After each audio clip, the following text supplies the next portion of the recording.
Hello everyone, welcome back to एमजिम classes with me Sangeeta Khatkar. आज के वीडियो में हम क्लास 8 की जियोग्राफी बुक के चैप्टर नंबर 3 के रिमेनिंग पार्ट्स डिस्कस करेंगे। हमारा आज का टॉपिक होगा पावर रिसोर्सेज। आई होप कि आपने इस चैप्टर से रिलेटेड पहले के वीडियोस देखे होंगे। अगर नहीं देखे हैं तो जरूर देखना, उनका लिंक डिस्क्रिप्शन में दिया है, आप वहां से देख सकते हैं। तो आइए चलते हैं अपने टॉपिक की तरफ। पर उससे पहले अगर आपको मेरा ये वीडियो पसंद आए तो चैनल को लाइक, शेयर एंड सब्सक्राइब जरूर करें। हमारा आज का टॉपिक है पावर रिसोर्सेज। ये जो टॉपिक है, ये स्टार्टिंग में यहाँ पर एक स्टोरी दी गई है। सनी की जो मदर होती है, उनके दिन की शुरुआत होती है, वो उठते ही अपने गीजर का स्विच ऑन करती हैं। उसके बाद में वो सनी की स्कूल यूनिफॉर्म है उसको आयरन करती है सनी के उठने से पहले। Then she rush to the kitchen, kitchen की तरफ जाती हैं और प्रिपेयर करती हैं सनी के लिए एक ऑरेंज जूस ब्लेंडर में। उसके बाद में वो सनी से पूछती है, Sunny have you finish taking bath, कि आपका बाथिंग हो गई है आपकी? अगर हो गया है तो आ जाओ, आपका ब्रेकफास्ट रेडी है। उसको आवाज लगाती है ब्रेकफास्ट रेडी करते हुए गैस स्टोव पे। While going to school, Sunny forgets to switch off lights and fan। जब स्कूल जा रहा होता है तो सनी भूल जाता है स्विच ऑफ करना लाइट और fan. When mother switches them off, she thinks that life in the cities may be more comfortable। अब जब वो सनी की मदर होती हैं, वो लाइट और फैन ऑफ करने जाती हैं तो उनके माइंड में एक चीज आती है कि हमारी जो लाइफ है सिटीज में रहते हुए वो बहुत कंफर्टेबल हो गई है, क्योंकि बहुत सारी चीजों की सुविधाएं हमें हो गई है। But it's dependency on more and more gadgets, all of which consume energy. लेकिन हम लोगों की लाइफ तो कंफर्टेबल हो गई है, लेकिन हमारी जो डिपेंडेंसी है गजेट्स पे वो बढ़ गई है। हम ज्यादा से ज्यादा इन्हीं चीजों पे डिपेंडेंट हो गए हैं और उससे कंज्यूम होती है ज्यादा energy. Led to a wide gap between the demand and supply. और उस वजह से डिमांड और सप्लाई के बीच में वाइड गैप हो गया है, मतलब जितनी डिमांड होती है उतनी सप्लाई नहीं हो पाती है, उस वजह से उनमें गैप बढ़ गया है। With the advent of science and technology, the lifestyle are changing very fast. और ये साइंस और टेक्नोलॉजी ही है जिसकी वजह से ह्यूमन बीइंग की जो लाइफस्टाइल है वो चेंज हो गया है बहुत जल्दी ही। उसमें चेंज आने लग जाते हैं जैसे वो जैसे एनवायरनमेंट में रहते हैं उसके अकॉर्डिंग हमारी लाइफस्टाइल है। अगर हमारा बिल्कुल कंफर्ट जोन में हम रहते हैं, सारी सुविधाएं हमें मिलती है, तो हमारा वैसा ही गजेट्स को यूज करना है तो हमारी सारी लाइफस्टाइल वैसी ही हो जाती है। अब आगे बात कर रहे हैं पावर और एनर्जी के बारे में। बता रहे हैं कि पावर और energy plays a vital role in our life, कि हमारी लाइफ में इनका बहुत इंपॉर्टेंट रोल होता है। We also need power for industry. हमें इंडस्ट्रीज के लिए, एग्रीकल्चर के लिए, ट्रांसपोर्ट, कम्युनिकेशन और डिफेंस, इन सब के लिए हमें पावर की जरूरत होती है। अब अगर बात करें पावर रिसोर्सेज की, तो पावर रिसोर्सेज में भी broadly categorised as conventional and non conventional resources. कि हमारे जो पावर रिसोर्सेज हैं, पावर रिसोर्सेज मीन जिनसे हमें पावर मिलती है, एनर्जी मिलती है, वो रिसोर्सेज, उनको ब्रॉडली टू कैटेगरीज में डिवाइड किया। एक होते हैं कन्वेंशनल रिसोर्सेज और सेकंड बताया इन्होंने नॉन कन्वेंशनल रिसोर्सेज। अब आगे चलते हैं। यहाँ पे जैसे बता रहे हैं कन्वेंशनल रिसोर्स सोर्सेज के बारे में। Conventional sources of energy are those which have been in common use for a long time. कि कन्वेंशनल सोर्सेज वो होते हैं जो कि जिनको यूज किया जाता है, कॉमन यूज होता है लंबे समय तक। Like firewood and fossil fuel are the two main conventional energy sources बताए हैं यहाँ पर। अब आगे बता रहे हैं, फर्स्ट इसमें बताया हमें फायरवुड। फायरवुड के बारे में बता रहे हैं कि it is widely use for cooking. Firewood का यूज किसमें करते हैं अपन? कुकिंग के लिए, हीटिंग के लिए करते हैं। इन our country more than 50% of energy used by villagers come from firewood. की विलेजेस के अंदर 50% एनर्जी जो है वो विलेजेस को जो यूज की जाती है वो फायरवुड से ही यूज की जाती है। यहाँ पे बताए हमें जैसे ऑयल है और नेचुरल गैस है, तो इनके एडवांटेज बताए हैं। इजियर टू ट्रांसपोर्ट की ऑयल जो है उसका फायदा ये होता है कि वो इजी ट्रांसपोर्ट हो जाता है, बेसिस ऑफ पेट्रोकेमिकल इंडस्ट्रीज पे बेस्ड होता है। और जो नेचुरल गैस है इसका भी यही है कि ट्रांसपोर्ट जो है वो बहुत इजी होता है और ऑयल की बजाय ये चीपर होता है, सस्ता होता है। हमारे जो कन्वेंशनल सोर्स ऑफ एनर्जी हैं उनको इन्होंने दो भागों में बांटा है। अपन ने ऊपर पढ़ा था फायरवुड, और दूसरा इन्होंने बताया था फॉसिल फ्यूल्स या फ्यूल्स या कोल बता रहे हैं। ठीक है, फायरवुड है तो उसके एडवांटेज क्या है? इजी एक्सेस है, मतलब काम में लेना बहुत आसान है। प्रोवाइड एनर्जी प्रदान करते हैं, बहुत सारे लोग एक साथ यूज कर सकते हैं। और इसके डिसएडवांटेज क्या हो गए हैं? इसके डिसएडवांटेज ये है कि कलेक्शन इज टाइम कंज्यूमिंग। कि फायरवुड को कलेक्ट करना बहुत टाइम कंज्यूमिंग है, इससे पॉल्यूशन बहुत होता है। प्रोमोटिंग ग्रीन हाउस इफेक्ट को प्रमोट करता है और फायरवुड जो हमें चाहिएगी तो उसके लिए डिफोरेस्टेशन करना पड़ता है, जंगलों की कटाई करनी पड़ती है। अब बात करें कोल की, तो एक्सेसिवली अवेलेबल हो जाता है, एफिशिएंट कन्वर्जन है इसका इलेक्ट्रिसिटी के अंदर, लेकिन इसके डिसएडवांटेज भी है कोल के, क्या है कि ये पोल्यूटिंग सोर्सेज हैं, इससे पोल्यूशन ज़्यादा फैलता है, और बल्कि टू ट्रांसपोर्ट भी है ये। अब बात आती है हाइडल पावर की, तो अगर अपन बात करें हाइडल पावर की, तो इसके अंदर एडवांटेज बताए हैं कि नॉन पोल्यूटिंग है। अभी तक जो अपन पढ़ रहे थे फायरवुड और कोल, ये दोनों पोल्यूटिंग है, वाला पोल्यूशन फैलाते हैं, लेकिन हाइडल पावर जो है वो नॉन पोल्यूटिंग है। ये प्रमोट करता है इरिगेशन और फिशिंग को, और ये सस्ता भी है, लेकिन इसके भी कुछ डिसएडवांटेज है, जैसे डिस्प्लेसमेंट ऑफ लोकल कम्युनिटी, क्योंकि हाइडल पावर अगर अपन को बनानी है तो वहां पर जो रहने वाले लोग हैं उनको उस जगह को छोड़कर दूसरी जगह जाना पड़ता है। इस तरह से ये क्या होता है, और इसका जो सेटअप होता है वो भी एक्सपेंसिव होता है।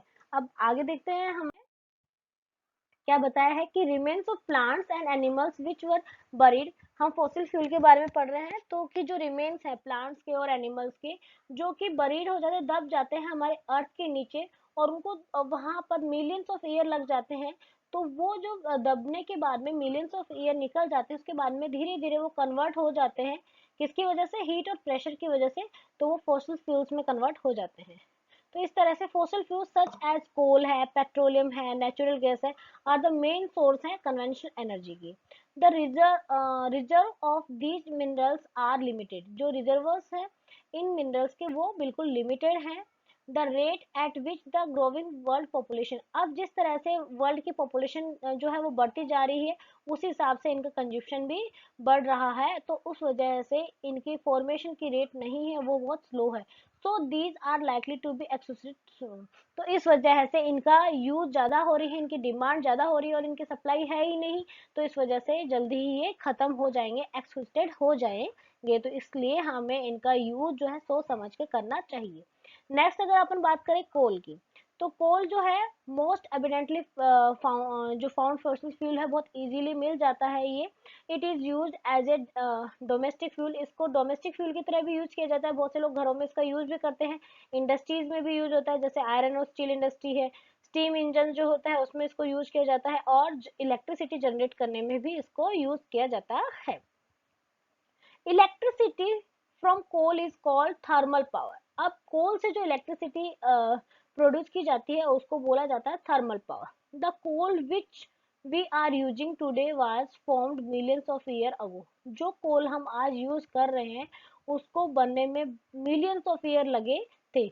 when giant ferns and swamps got buried under the layer of earth, जब बहुत बड़ी मात्रा में जो ferns है और swamps है वो अर्थ की लेयर के नीचे दब गए थे।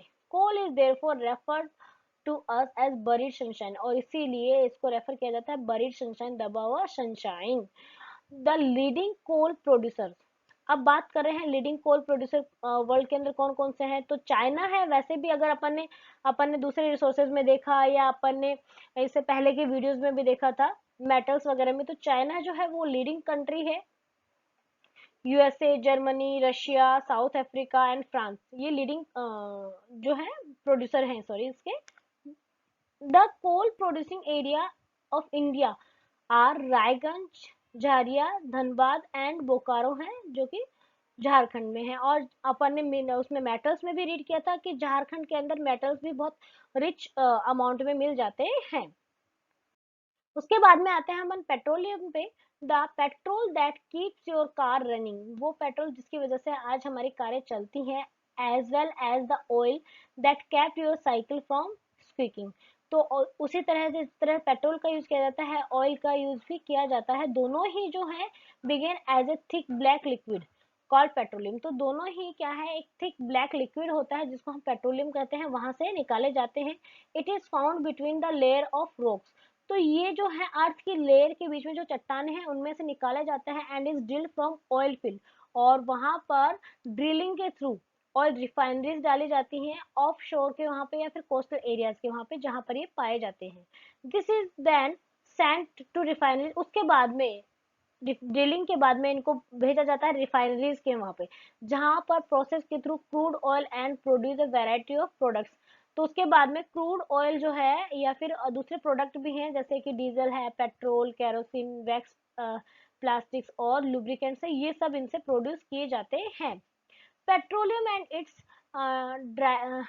डेराइवेटिव्स आर कॉल्ड ब्लैक गोल्ड। अब पेट्रोलियम और उससे जो दूसरी जो चीजें प्रोड्यूस होती हैं उनको बोला जाता है ब्लैक गोल्ड, काला सोना उसको बोला जाता है, बिकॉज वो बहुत ही वैल्यूएबल है, बहुत ही कॉस्टली भी है। The chief petroleum producing countries are, अब सबसे ज्यादा पेट्रोलियम जो होता है उनकी उन कंट्रीज के नाम बता रहे हैं, जैसे कि आयरन है, ईरान है, इराक है, सऊदी अरेबिया है और कतर है, वहां पर पेट्रोलियम ज्यादा मिलता है।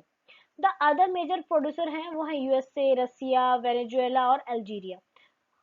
द लीडिंग प्रोड्यूसर इंडिया की अगर बात करें तो है डिगबोई है जो असम में है, बॉम्बे हाई इन मुंबई के अंदर है, और deltas of Krishna and Godavari reverse के वहां पर भी है। आगे देखते हैं, यहाँ पर बात हो रही है नेचुरल गैस की। तो नेचुरल गैस जो है is found with petroleum deposit, ये पेट्रोलियम डिपॉजिट के साथ ही पाई जाती है, and is released when crude oil is bored to the surface. लेकिन कब रिलीज होती है? जब क्रूड ऑयल को सरफेस पे लाया जाता है, निकाला जाता है, उस समय ये रिलीज होती है। It can be use as a domestic and industrial fuel, और नेचुरल गैस को डोमेस्टिक और इंडस्ट्रियल फ्यूल दोनों में ही यूज किया जाता है। Russia, Norway, UK and the Netherlands are the major producer of natural gas. ये जो है कंट्रीज लाइक नॉर्वे है, यूके है, नीदरलैंड है, ये मेजर प्रोड्यूसर है नेचुरल गैसेस की। अगर बात करें अपन इंडिया के अंदर, तो इंडिया के अंदर जैसलमेर है, कृष्णा और गोदावरी डेल्टा है, त्रिपुरा है, या सब एरियाज जो है ऑफशोर मुंबई के अंदर हैव नेचुरल गैस रिसोर्सेज हैं। Very few countries in the world have sufficient natural gas reserve of their own, बहुत ही कम कंट्रीज है जिनके पास सफिशिएंट नेचुरल गैस रिजर्व है खुद के यूज के लिए, उनके पास में ये स्टॉक है।